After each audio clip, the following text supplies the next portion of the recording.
best part. Hello, I'm Andrew Mullins, and this is David Connor. Alright. And this is the first beta test episode of Screaming Eagles Airsoft 101. This series is going to talk about a lot of things: gun reviews, game performances, and upcoming events that Screaming Eagles will host. We'll also have events such as, we'll show you tactics on the screen here about how a standard airsoft leader should perform on basic squad tactics, and also leadership qualities that you should know. So, I guess we're going to start by talking about the Screaming Eagles Airsoft, for those who doesn't know, aren't we? Ooh! As you can tell, David is a goofball who's just here to act stupid and comic relief. Alright.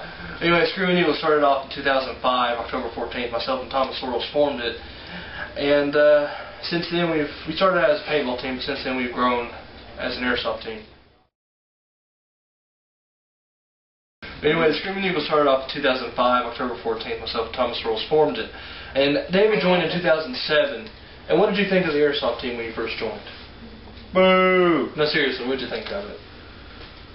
I mean, was it fun? Yeah. Is it still fun? No. Yeah. Alright. Anyway, for this first beta test, we're going to see how things perform and all that stuff. We're going to see how receptive it is. I'll talk about what the Eagles have done in the recent past 6 months. Recently, ever since June of 2011, Airsoft has been dead since then, but overnight teams formed, and we had over 50, up to 100 players. Man, this thing's bass backwards. Oh, sorry, I forgot. Just like that Russian scene in the movie where you kept on saying, "Dude, you gotta die! I am dead! You fell over like a damn robot!" Where's him? They didn't have batteries in it, first of all. Oh, son of a biscuit, you. Anyway, what I'm going to do is I'm going to show you a few tactics that a basic team commander could have, and this is just for all y'all who Shit. Where? I don't want to step in it. Know what to do, for all those who want to know squad tactics.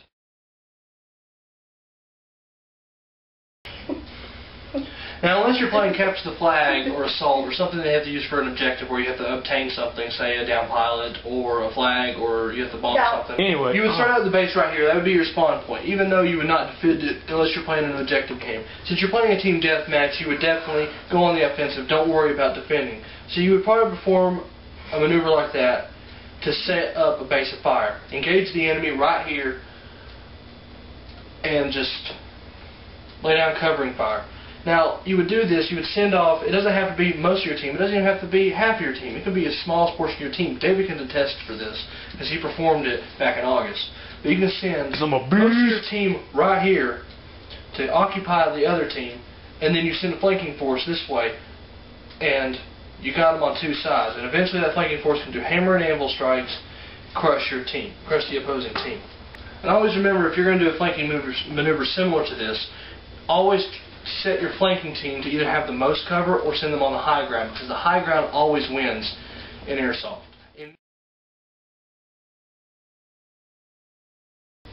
Okay, David, what did you do, you and Herbie, during the airsoft game that we performed against Alpha and Omega August 20th, 2001? Well, I smacked him in the face a little bit, told him to shut up. That way I can do what I was supposed to do, because he's been a little baby about it. By the way, I'm not telling him what to say. David is completely saying it his own. He's a cool dude, and Xbox Live's name's something about sharks, but anyway, what we performed in as the team is that myself, Justin Sturgill, and Dominic Robinette, we performed a base of fire. We had to capture this enemy base. They had to capture ours. But I said, let's don't even worry about defending, because if we go on the offensive,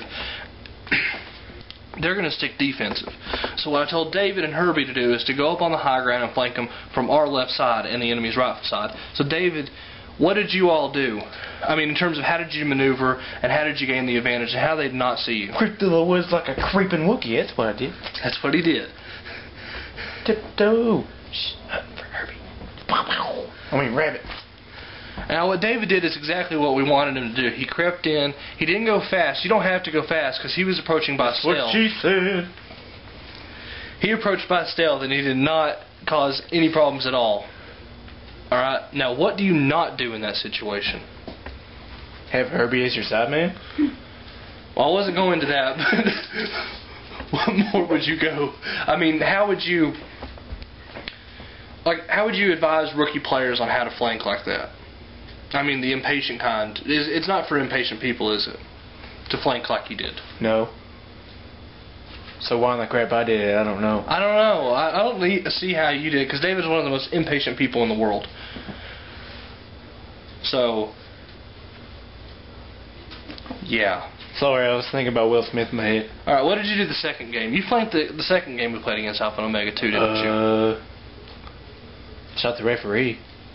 We remember that you shot the referee. Sergio actually tried to shoot at you too because you came up on our 6. Yeah, there's no trying, and they freaking shot me in the back of the head like a moron. Alright, the second game we played against, we didn't decide to even set up a base fire. We decided to all occupy the high ground and attack them from the right, their left side, our right side. I think someone's stretching my shirt. And while we did that, David and, was it Dominic with you? The second time? Yeah, because I almost shot him. Yeah, because I was with Herbie behind the tree. Yeah, and he scared me. I thought somebody was trying to shoot him. And Dominic and David maneuvered behind us, and they were trying to get up on the hill, and they were going to rendezvous with us on the hill, and we were going to attack them.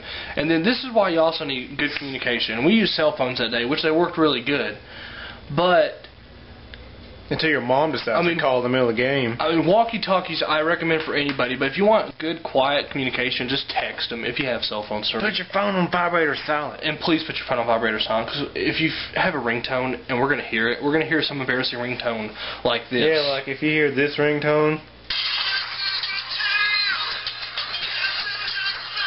even though that's my jam. Yeah, people are gonna find you, or they're gonna know, hey, somebody's out there and they have a cell phone. And then they're gonna whip out this song and then they'll come look for you. So put your cell phone on vibrate if you're gonna use a cell phone for conversation, and try not to call people unless you really, really have to. If you don't have enough time to text.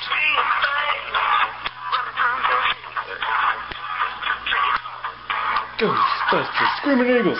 Oh, sorry. Anyways, like you were